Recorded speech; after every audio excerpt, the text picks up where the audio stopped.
unbelievable, loaded with protein. It's more chocolate than you could possibly imagine.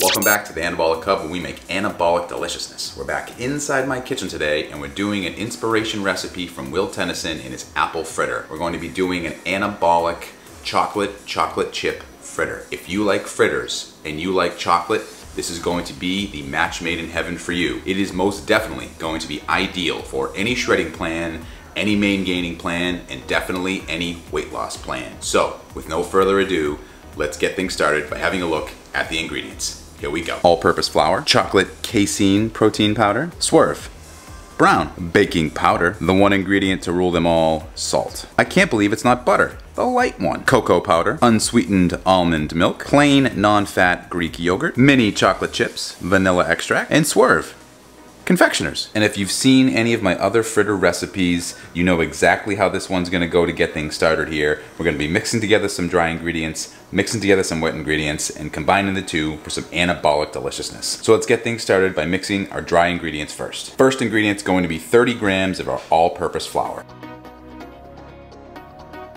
Next, we need 30 grams of a chocolate-based casein protein powder. Casein protein powder. Do not use whey. If you do, these are going to be dry and likely taste like eating beach sand, which we do not want. So casein protein powder, chocolate flavored, 30 grams going in. Next up, we need 4 grams of the baking powder, not baking soda, baking powder. Next, we need a 1/4 teaspoon or 1.5 grams of your salt. Then it's 5 grams of your cocoa powder. Last gram always wants to fight me, but we got it done. 5 grams on the money. Now that we have all of our dry ingredients in there, you know what the next step is. We're going to mix them or sift them together.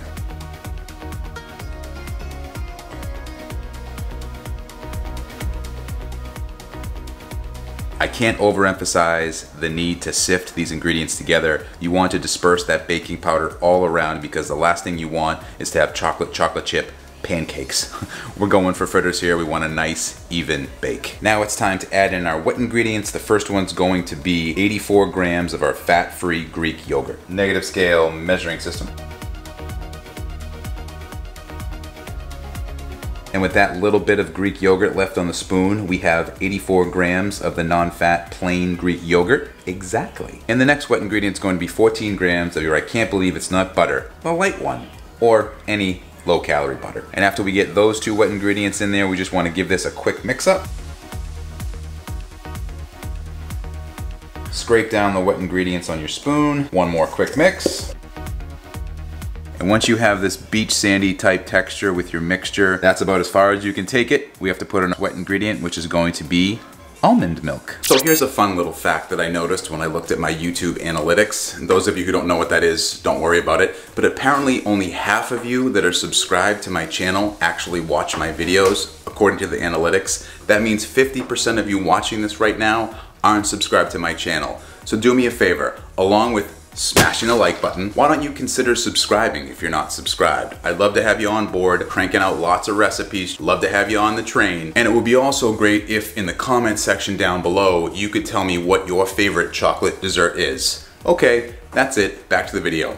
And just like all of our anabolic recipes, the amount of almond milk you're going to need is going to vary based on the protein powder that you're using. Casein protein powder absorbs a lot more than whey protein powder. So if you did it wrong and you added in your whey protein powder instead of the casein, you're not gonna need very much. Here we're gonna start by adding in 20 grams at a time, mixing it up, and then we'll add in another 20 grams. You wanna continue doing that until you find the right consistency, which I will show you right now.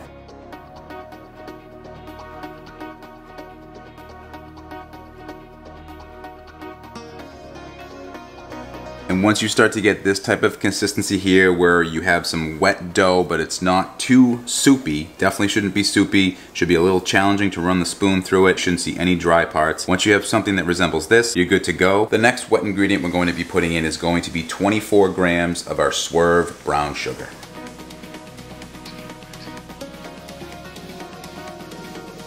The last step is going to be to add in 14 grams of our mini chocolate chips and fold them into the dough. And once you've tried folding and you realize you're not going to be able to fold it all together completely as well as if you used your hands, that's what you do next. You use your hands. You get right into it. You're gonna get a little dirty here, mixing your dough, kind of kneading it in one hand, fully incorporate all the ingredients, get those mini chocolate chips well incorporated so that they're dispersed throughout the entire ball of dough. Flung a little bit on the floor there, anybody see that? And that's gonna do it.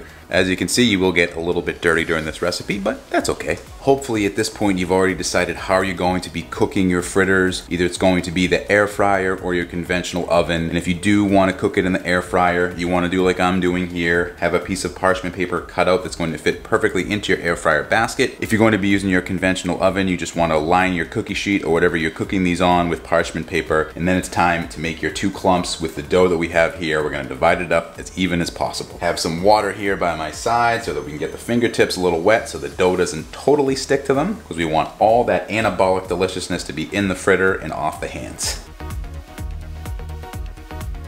And once you have your 2 dough balls here, your 2 clumps, if you will, you want to spread them out so that they look more fritter-like. If one's a little bit bigger than the other, that's okay. You just want to make sure that in terms of thickness, they're as equal as possible so that they get a nice even bake.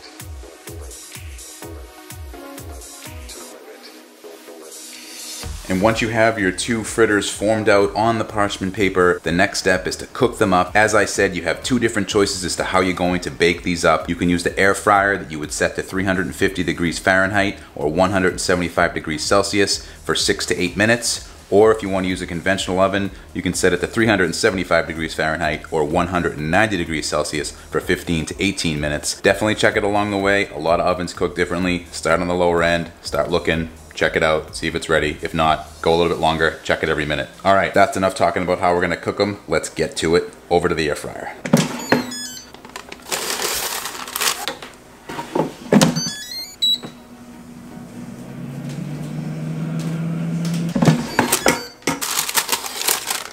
So I just took the fritters out of the oven. We're gonna let them completely cool and finish setting.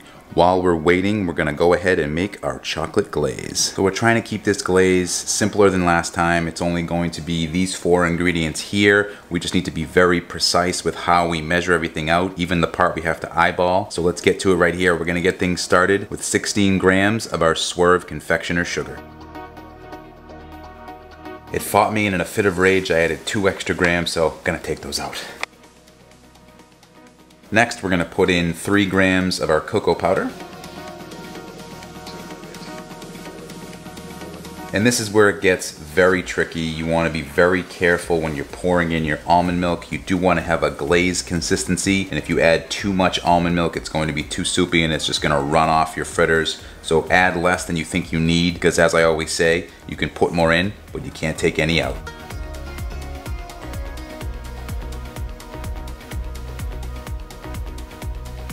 And once you have this chocolate donut glaze type consistency, you know you've added in enough and you're good to put it on the fritters after one more step. So usually when you have Swerve confectioners, you get kind of a cooling sensation flavor with it. Adding a couple drops of the vanilla extract really helps take that away, and it tastes more like actual glaze frosting. So we're gonna add in just 2 to maybe 4 drops at the most. You don't need a lot. Help us give it a little more flavor and take away that cooling sensation.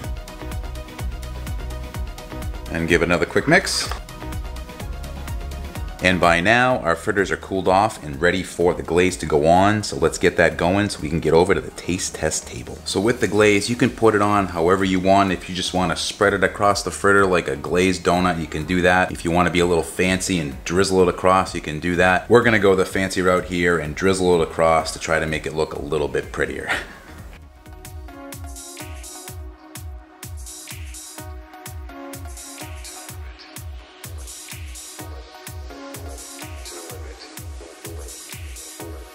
And once your fritters are nice enough for Instagram, or if you just slap that on there and you're ready to get eaten, it's that time. We're taking these babies over to the taste test table.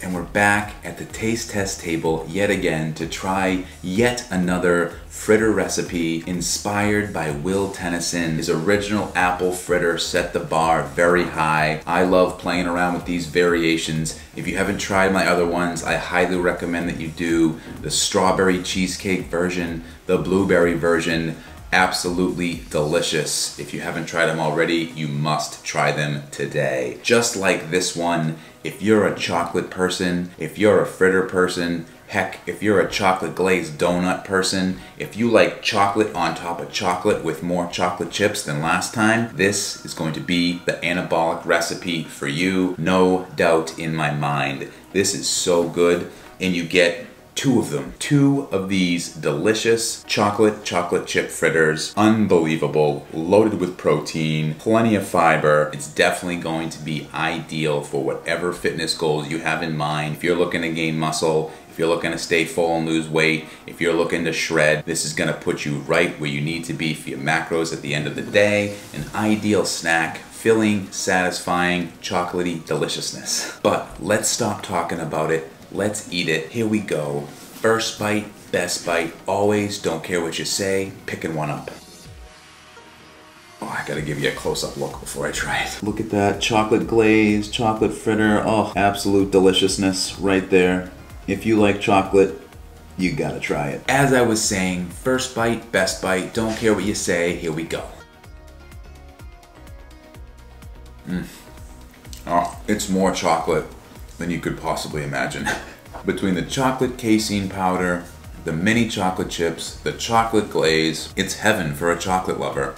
Have I mentioned there's some chocolate in this? It cooks up perfect. The chocolate glaze took a little bit to get the ratios just right where it actually tasted like a donut glaze. Very proud with how this one came out. It definitely adds an awesome chocolatey element to this chocolate chip fritter. How many more ways can I say chocolate? I mean, speaking of anabolic deliciousness, this one's a no-brainer. There's no doubt in my mind this can kill any sweets craving, any donut craving, heck, might as well say it, any fritter craving that you might have throughout the day. It's gonna be very satisfying. They're very dense fritters. With the casein protein powder, it adds a good amount of density to it. It bakes up really well. If you used whey and you try and eat them right now, you already know you made a mistake. Never bake with whey. I don't know how many times I have to say it. And yes, a blend will work better, but not as good as casein. Always 100% casein when baking. There can be some exceptions, but it very rarely happens. These also actually meal prep very well. If you did 3, 4, 5 times the recipe and you made them for the week in the oven, or I guess a few times in the air fryer, you could put them in an airtight container, maybe put them in the refrigerator, take them out as needed. You got fritters all week long, ready to go, a nice meal prep dessert. And by the same token, you can make it the way I did as a single serving. That way there's no chance of binging, having a third or maybe even a fourth one, although good luck with the fourth one. I think you'd be struggling to get the third one down with how dense these are. I mean, there's really not much else to say other than they're absolutely delicious. But it's getting to be about that time. I gotta get up out of here, so I'll see you in the next one. Bye.